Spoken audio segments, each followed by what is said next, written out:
The silence is quiet, and it feels like it's getting hard to breathe. And I know you feel like dying, but I promise we would take the world to its feet. Move mountains, bring it to its feet.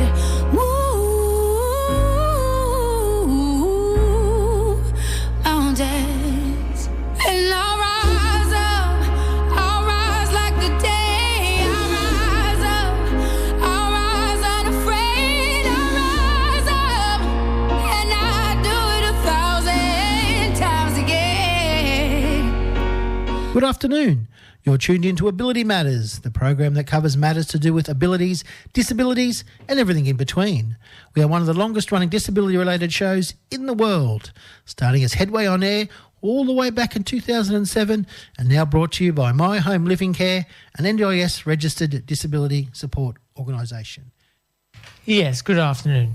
You're tuned into Illawarra's favourite community radio station, 106.9 VOX FM. This is Tony Scott speaking as the host of Ability Matters. And now, as per normal, we have, well, not normal, but my co-host here today is Sean. I'm very Sean? normal, I hope you know. Oh. Isn't everyone normal? I didn't know that. See, that's the big major thing now, define normal. Yeah, what is normal? I know. Mm-hmm. It's always a question I like to ask. Yes, good question. But now let's just bring people up to speed now. We have a guest today. Before we do you want to thank... I have to thank Tim for the past 2 hours of his lovely show, Through the Past Darkly. Almost forgot. I'm sorry, Tim, but yes, it was a beautiful show as per normal. Good stuff, I really enjoyed mate. Carry On My Wayward Son by Kansas. That doesn't get enough play. Yeah, Kansas not there. Is great. Yeah, great band. Yeah. So we do, yes, as you previously mentioned, we do have a guest in. He's also very normal. His name's Patrick Vasquez. Good morning, Patrick. Morning. And he's come in and talk a little bit about history of working with people with disability and supports over the years, and his company Supports for Living as well. In a second, we're going to play a song. We'll just, we'll have a bit of a chat. How long have you been working supporting people with disabilities? Since 2001. Okay. Wow. So 23 years. Yes. Okay. A little bit of, we'll talk about it a little bit later, but that's before the NDIS. And Patrick and I used to work together in information advocacy back in the day, but pre-NDIS. So lots of great things to talk about. Yeah. So thanks for coming along, Patrick. We'll play a song and we'll dig a little bit deeper after the music. So, well, just before I get into this song, I'm going to play some Stallion Vocal Band, Afternoon Delight. But one thing I want to say is, if we look outside, touching on the weather now, it's looking pretty overcast, and I don't know if it's going to rain at all today, but I'm thinking it's maybe later today. But yeah, it says here on the screen 90% chance of rain. I'd put money on that, I reckon. Yeah. I didn't check that. I was looking outside. Although yes, got to be right. Machine always knows what's right here, so yes. Yeah. 100% chance of rain, people. So yeah, if you go outside, make sure you got all your gear with you. Either get the washing off the line. Or brolly or whatever is going on. Or if you like the rain, go for it. Anyway, I'm going to open up today's show with Stallion Vocal Band Afternoon Delight from 1976, even though there's no sunshine to say it's a delight, but that's why I actually brought up the weather. The afternoon part's correct of it, I guess. So. It's from the album of the same name, Stallion Vocal Band, so it's a self-titled album, everybody. So, yeah, here we go. Good song. Afternoon Delight.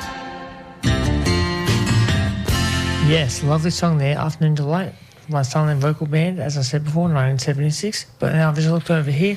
I have an official weather reading here, which I probably should read out to you guys. Said to say, it looks pretty overcast outside, but yeah, it's Wollongong for Tuesday, even though we're in Darra here. But yeah, Wollongong for Tuesday, cloudy, medium chance of showers, becoming less likely in the later afternoon and evening. The chance of a thunderstorm, however, winds south by southeasterly, 15 to 20 kilometres an hour, tending northeasterly by southeasterly in the early afternoon, then becoming light later this evening. We have a 90% chance of rain, so I was pretty right with that looking outside. Only a moderate fire danger, of course, because 90% chance of rain, and although a very high UV index, but the amount of rain is only between 1 and 5 millimetres. So I shouldn't say no, that's a pretty large amount, isn't it? Yeah, a moderate sprinkle. Oh, moderate sprinkle? Okay, we'll see how it goes. Terms. Yeah, well, I don't want to play the God card, so here we go. Anyway, so you've been warned. Get out there, people, and enjoy the rest of the day and the rest of the show. So stay tuned. Thank you very much. Yeah, between Patrick and Sean, go for it, guys. All right. I should mention, actually, I don't know if I said to you, about an hour ago I heard it was sort of sprinkling in Dapto area. So maybe it's going to rain in parts of the Illawarra, but not all over, possibly. Fair enough. So there you go. All right. So, yeah, as we said before, good morning, Patrick. How are you going? Good. Thank you for the invitation. That's all right. Yeah, like I said, I've known Patrick for a little bit of a while. We'll come back and circle back to that. But, so he's the Managing Director of Supports for Living, NDIS. Are you guys registered? Yes, we are. NDIS Registered organisation, all the fun of registration, lots of paperwork.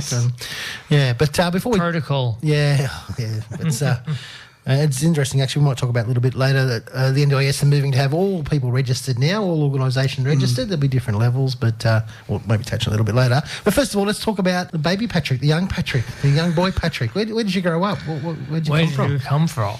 Oh, that's a big question. Well, I originally came from South America as an 11-year-old child. Okay. Where in South America? In Chile. Okay. South of Chile. Beautiful countryside, very much like New Zealand.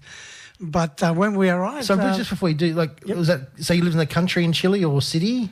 My dad used to be a farm manager, so we moved around a bit. Do you have any memories of there? Oh, yes, definitely, because, up until from 8 to about 11 when I left, there's very vivid memories. Were you excited to come to Australia as 11-year-old Patrick? Or? Not really, because we came as refugees after the coup d'etat that happened in Chile in 1973. Yeah. And so we had to flee the country to reach safer waters, I guess. Oh, interesting. And given that we had a brother that lived here, he brought us out and we settled into, first of all, in Wollongong, where we lived, and then...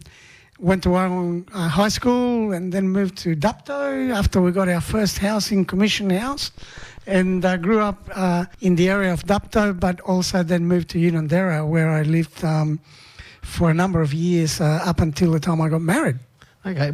And brothers and sisters come out with you, or...? Oh, yes, I had 4 sisters, 3 of whom have now passed away, unfortunately. But, we're a fairly large family. Okay. That's nice. Yeah, okay. And then you got married and moved to Sydney? Yes, we did. We moved to Sydney for, looking for better jobs, I guess, and better opportunities. When was that? When did you move to Sydney? 1999, I think it was, from memory. Okay. Did you party like it was 1999? I did. Although my wife put a stop to the party. Of course.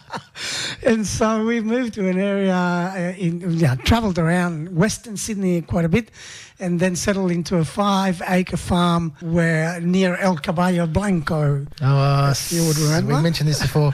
El Caballo Blanco. I remember the ads. It's a horse dancing thing where people used to perform on horses, and they used to have a tagline. They used to sing the song, "It's scary but nobody cares," which was an interesting thing to say. I don't think that tagline would float very well these days. No, that's right. No, but there was these big horses, and they had all, I don't know what country was it from. They had all like Spain, I think. Spanish, Spanish kind of outfits on, and they danced around their horses, and people sitting there having dinner and I guess getting mud flicked in their chicken Maryland as it was back in those days. I always wanted to go to El Caballo Blanco, but I never got there, unfortunately. So, a bit of a memory there for me. That's right. El Caballo Blanco,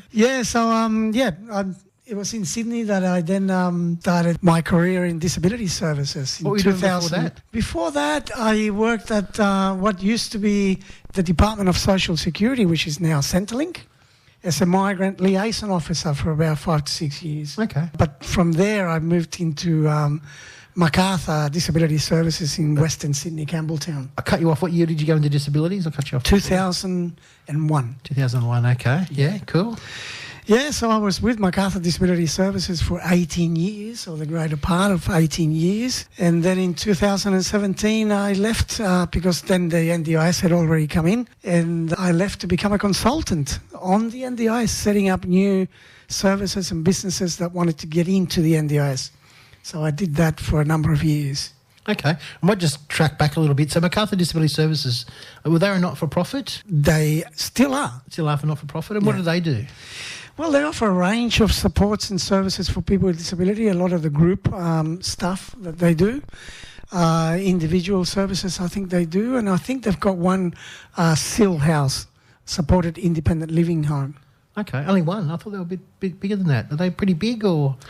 They're pretty big, but they've chosen not to go into accommodation, I think. Okay. It was a, business decision, I guess. All right. And what jobs did you do there? Because I bumped into you probably in 2014 or 15 in the information advocacy. What were you doing before that?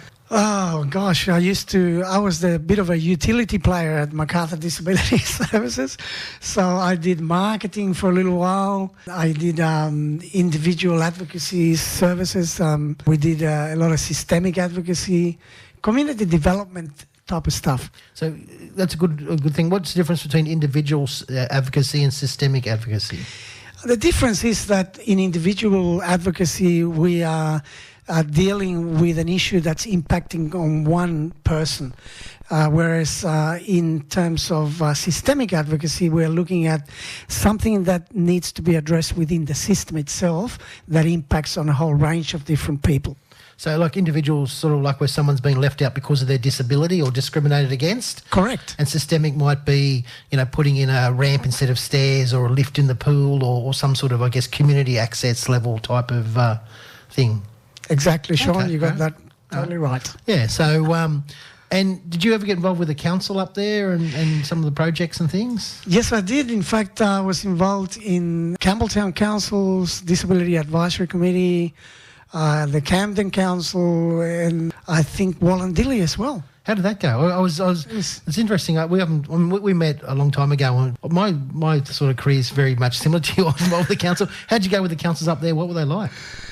It was hard slog because, in those days we were trying to convince councils that there was merit in servicing all the population, including people with a disability, by ensuring that services and the areas, the environmental parts of the cities were accessible to people with disability. Yes, I bumped my head against that brick wall a few times as well. And it was always interesting that, you'd sort of talk to these people who'd been to uni and they're architects and designers and they've got lots of experience, and you'd say, look, a ramp's not just someone in a wheelchair. No. It's parents with prams. It's older people with hip replacements. Exactly. It's not just for one reason. There are many people it appeals to. Yes. Yeah, exactly. And in fact, the person who I'm replacing today, Rebecca's normally in the chair. Yeah. She was vital in getting some lifts put over at Unanderra train station. Now, I know there was 523 steps. That's a bit of an exaggeration, but there was a lot of steps that used to go up about 3 stories and down. And there was obviously there's the people in the wheelchairs and people with,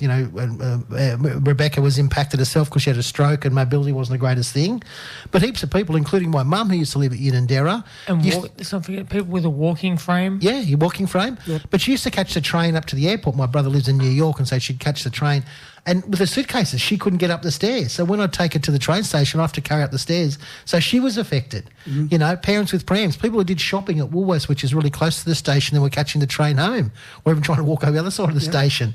So you're talking, I guess 10%, 15% the population have a disability, but you're talking 40 or 50% are benefited by these things. So, I remember I shouldn't hijack it too much, but we had this guy come in. He was a great engineer, been doing it for years, and we were talking about ramps versus a step at a local beach and blah, blah, blah. But halfway through the chat, he goes, I just realised why no one's ever applied to work for us with a disability. He goes, we've got a fantastic bathroom that we put in. It's fully accessible, but I just realised we're upstairs. And I was like, you're an engineer. You've been doing this for 10 years. You just realise no one's going to get the accessible bathroom because there's stairs. Wow. Yeah, and he was a good guy. I shouldn't, but it was just the level of understanding at the time. Yeah. So I'm sure he had similar kind of and fun. It's still an issue, accessibility, and generally, not just environmentally. It's an issue, people with disability and the elderly and mothers with prams are still facing those issues. Yeah. Luckily now the building code has improved quite a bit. But there's still a fair way to go. I mean, we've got those examples with the way in which the train stations are being made more accessible. I think modified, yes. Modified to ensure that they are accessible. And I think Unanderra, it's that still... Yes. No, they got the lift there a couple of years ago. Okay, well, that's good. Thanks to Beck's work. Yeah, Beck led this group and did a very good campaign and got the pollies involved. And it was interesting. She got a lot of flack from it, but then about a year ago, 18 months ago, they had this big celebration and every politician between here and Whoop turned up, and I was part of the struggle, and they may have been, I don't know, but But chances are they're one of the backbenchers, fence sitters sort of thing, so Yeah. But But now that it's all done and there's a bit of success about it, they want to get in there and get their 2 cents worth, I suppose, is the way to put it. Yeah. They. I guess it's a bit of an odd saying, but success has many fathers, as they say. So. Yes. Yeah. All right, and then you the MacArthur Disability Services, and in a sec we'll play a bit more music. But then you're with an organisation now that you've set up yourself. So you did the consultancy stuff, but then decided to do your own thing. Yeah, well, after setting up about 35 different new services under the NDIS, we decided with my wife that we would do it ourselves as well, because we were very keen to establish a service that would provide quality services and make a real difference in some people's lives, by improving the supports they were getting, or the quality of services they were getting, and that way, I guess, develop a business or a service that can attract people by word of mouth, which has been very much the source of our growth. You must be doing something right when the word of mouth is what makes you grow. So what's it called, just quickly, before we go to the music? Supports for Living is the name of our organisation. Okay, well, we'll play a song and we'll come back with a little bit more information about that, and obviously give the contact details and things out a little bit later. Sure. And delve a little bit into, the same as Patrick, I've had a bit of experience before the NDIS and after the NDIS. We'll talk a little bit about that as well. But, beautiful. First, a fantastic song from Tony. Well, next song I got in my little list here is by Harry Connick Jr., A Wink and a Smile, from the Sleepless in Seattle operating soundtrack from the year 1993. So here we go.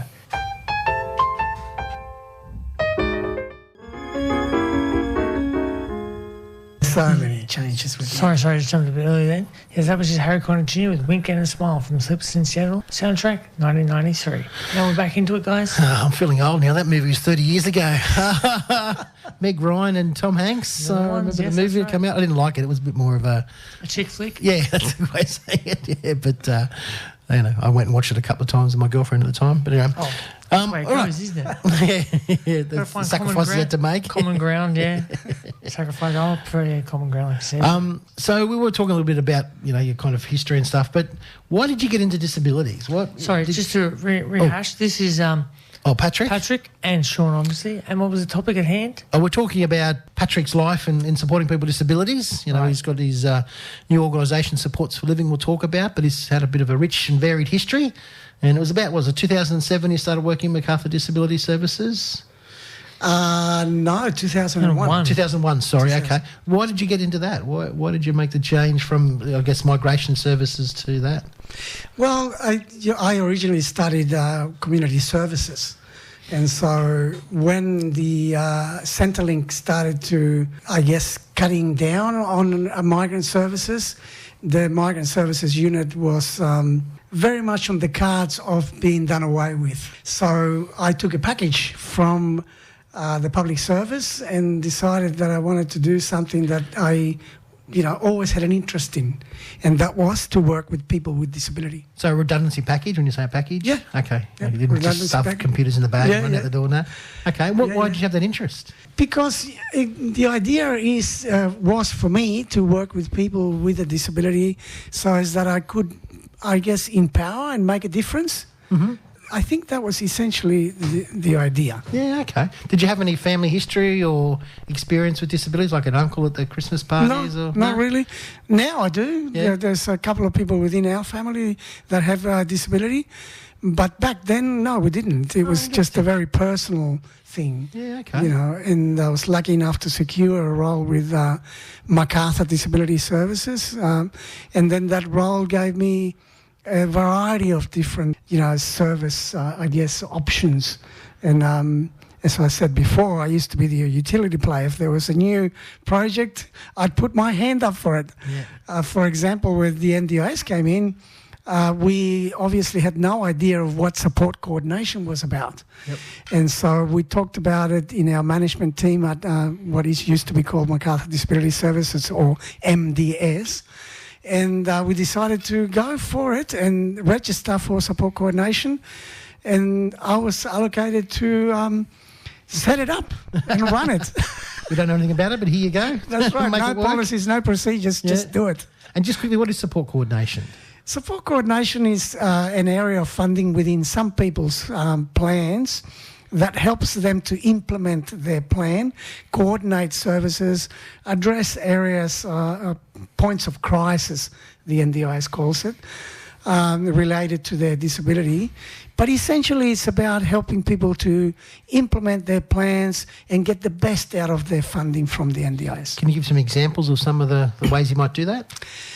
Oh, well, for example, if people are getting funding for improved coordination of services, for example, or for what they call getting services to be able to expand their skills or address an area that they're at risk in. So for a person with disability to learn new skills, like life skills or yes.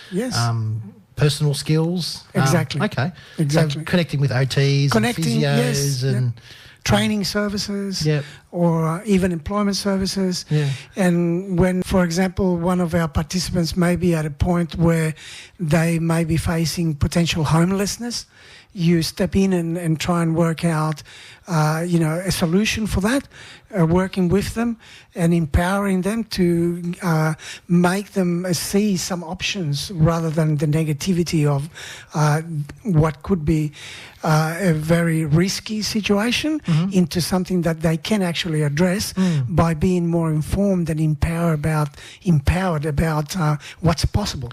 So kind of, I guess, like a case manager slash coach. Correct. So you're kind of Correct. helping them, but you're also building the capacity. NDIS doesn't like the word case management, but essentially that's what we do. Sometimes we get into that mode, but it's to do things that people require in order to get the best out of their funding. Yeah, I do like the official definition of support coordination starts out with the NDIS materials. It's not case management, and then goes on to describe basically case management. Yeah, correct. It is a bit of a misdirection in the wording. Yeah, I guess case management is where you do a lot of stuff for the person, whereas the support coordinator is about empowering the person and working with the person to, build their capacity to do these things. Now, I have a question. I'm not sure how inappropriate or appropriate it might be, but of the two, which would be more the puppeteer and the puppet? Well, I wouldn't use those terms. I guess case management. As I said, I'm pretty sure they're inappropriate terms to use, but I'm just thinking for the right analogy here. Yeah, I'd say the case manager... in a guiding way, of course, yes. Yeah, would be making more decisions than a support coordinator. They'd be the one that sort of goes, okay, these are the things I think are good for you. You might not like them, but I think this is what you need to do as a case manager. Or a support coordinator might be more about what do you want to do, how do I support you to get those goals. Right. And it comes back also to one of the key fundamentals of the NDIS, and that is choice and control and person-centeredness, because when we look at choice and control and person-centeredness principles, we are actually giving people information, empowering them to take action, and we act as a channel to implement their own decisions. For example, when choosing services, we give them what's available out there, and then they make decisions as to what services they will access, when, where, how, that type of stuff. And I guess ultimately the NDIS considers support coordination that they would do themselves out of a job, that in the long term they would build up the person's potential and capacity so they're no longer needed. The right frame of mind, yes? Yeah, but also, what's the word? I guess get an understanding of what's out there. Comprehension, maybe. Yeah, comprehension, understanding of what's going on and how to, identify the best services for yourself and what's required. So exactly. Yeah, but it's turned out I think support coordinators are more vital than maybe what the NDIS envisaged in the beginning, and they're probably more long term. So, but that is the ultimate aim, I think, is that everyone gets to a point where they don't need them, but, And there will be, there are people that will always require some form of support coordination. That's a good point, yeah. But then again, we are uncertain about the future of support coordination itself. Yeah, and there's just been massive changes anyway, so it just resets the whole playing field. Correct. Yeah. So we talked a bit. You've been at Macarthur Disability Services for a few years, so you were there before the NDIS. What do you think about the times before and now after the NDIS? Well, what do you think? Are we in a better place? What's changed? We are definitely in a better place, Because if we think of the years prior to the NDIS in our roles in advocacy and supporting individuals who didn't get a look into support services those days, people who went without support or services when clearly they needed them. And now, with a system that has expanded the criteria to enter the scheme, we get people with a whole range of different conditions and disabilities. And SDIS themselves have often said or stated is not about a person's disability, it's about their capacity to be able to function at home and in the community, and what supports would make a better life for that person. So in a sense, what you're saying, it doesn't matter what label they have, it's what support needs they have or what gaps they have to fill. So it's all about what they can do. Yes. Provide, sorry. Not whether it's due to autism or an accident or Downs or all these different conditions, but because everyone, I mean, there's a saying, you've met one person with autism, you've met one person with autism. Yes. It doesn't give you enough information, Well, what about you, Tony? You were around before the NDIS and now after the NDIS. What do you think about the time before the NDIS and now after? What differences have you noticed? Well, I've noticed that it's just been a very financial, what's the right word? So more funding? Definitely more funding, but not so much. I know I've been given plenty of substantial funding for certain things, but then I know a few other people who are obviously more disadvantaged than myself, and they have trouble getting a hold of funding because they don't know the right boxes to tick, sort of thing. But what do you think about before the NDIS? Do you think there would be more people like that didn't have access to funding or the availability? Or Well, I got to be honest, I didn't really pay much attention to that sort of thing. I just knew that, that was there. I knew, as part of the Headway and that sort of thing, there were people who were it was their job to take them and make sure they got the right funding for them, sort of thing, just like I did for myself. But I think Headway's a good example. Headway was started by a bunch of parents in I'm thinking the early 80s, maybe mid-80s. Late 70s, maybe? Yeah, late 70s, because there wasn't the services around, there wasn't the funding around like there is. So I guess, and I kind of was in a management role at Headway, so I know there was Tony, there was lots of great people helped by Headway, but that's probably about a third of the people that I was aware of that could have been helped by Headway, but there was capacity that not enough funding around, whereas I guess now with the NDIS there's the potential of funding if you can tick the boxes and get those assessments and do the right things, as I said, tick the boxes, wave the hands, do the right things. Anyway, sorry, I just got to play a little quick message, but we'll be right back after this little tune here, or message here. I'll play one song, I think, as well. Oh, yeah, we'll play a song too. I'll just try it in 1 second. Hang on, so just before we go, is there anything else you want to say, Patrick? I think, was there something you wanted to say, or we sort of covered it? Not at this stage. I think one of the things that you were saying was about people not getting sufficient funding or the right type of funding. Often that goes back to evidence because they weren't ticking the right boxes. Exactly, yes. So expanding on that, ticking the right box, it's all about evidence. The NDIS is all about the evidence. Paperwork. So, yes, and I guess, there's fraud issues if you just give it to anyone that says, oh, yeah, I need it. So there's got to be a balance between enough evidence but not too much of a process to get through. So I think it's a hard balance to find, I guess. What was a big word I said before? Protocol. That's right. Okay. So I just learned that we have a limited time left with Patrick here. So back to the interview, guys. Go for it. Patrick's got to head off a little bit early, and we've been having so much fun talking. So let's talk about Supports for Living. What does Supports for Living do? Well, Supports for Living is a registered NDIS provider based here in Wollongong, obviously. We've got an office in Market Street. We provide support coordination, as we were talking about before. So we've got a caseload of participants that we assist. And we've got 3 support coordinators, including myself, doing it very much part-time these days. And we've got 2 other support coordinators working with us.